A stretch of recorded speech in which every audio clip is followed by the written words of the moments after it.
જોઈને જ મોઢામાં પાણી આવી ગયું ને. તો આજે આપણે બાળપણની યાદ ફરીથી તાજા કરવાની છે.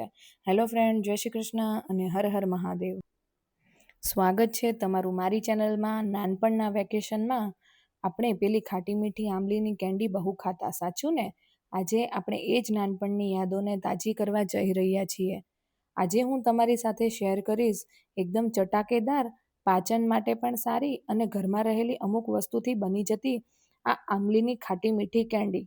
તો આમાં આપણે ખાંડનો યુઝ નથી કર્યો, આમાં આપણે ગોળનો યુઝ કર્યો છે, જે ખૂબ જ પાચનમાં સારી. તો ચાલો ફટાફટ શરૂ કરીએ.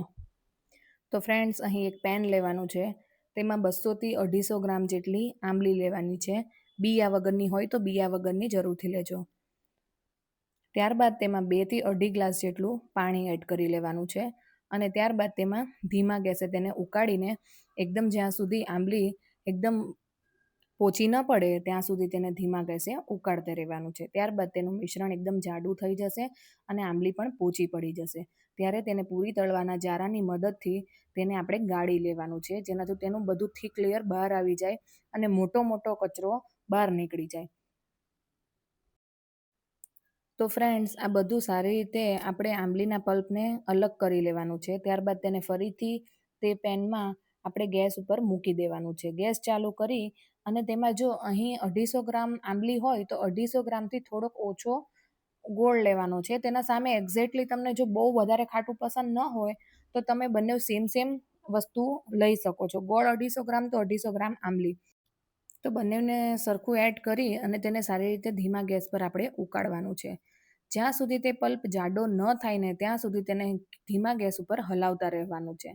ત્યારબાદ ગેસ બંધ કરીને 1 થી 2 કલાક સુધી તેને સાઈડ પર મૂકી દેવાનું છે. તમે જોઈ શકો છો કે તે મિશ્રણ કેટલું થીક થઈ ગયું છે.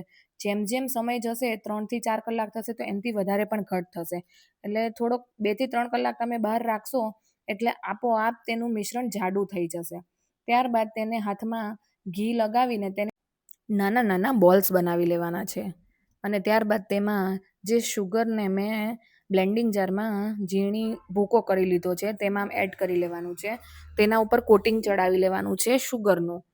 તો ફ્રેન્ડ્સ, તમે તમારા બાળકોને જો આપવા માંગતા હોય તો તેને કોઈ પણ સ્ટિકમાં કે તેને લગાવીને તમે તેને આપી શકો છો.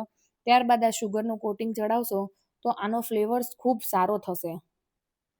તો ફ્રેન્ડ્સ, રેડી છે આપણી મસ્ત ચટપટી આંબલી ગોળની કેન્ડી. તમે આને લાંબા સમય સુધી પણ સ્ટોર કરી શકો છો. બાળકોથી લઈને વડીલો સુધીને આ બધાને બહુ ભાવશે. તમને જો મારી આ રેસીપી કેવી લાગી તે કોમેન્ટ બોક્સમાં મને ચોક્કસ જણાવજો. જો આ વિડીયો ગમ્યો હોય તો વિડીયોને લાઇક, શેર અને સબસ્ક્રાઇબ કરવાનું ભૂલતા નહીં. અને હા, ફેમિલી સાથે જરૂર આને શેર કરજો. તો મળીએ નેક્સ્ટ વિડીયોમાં.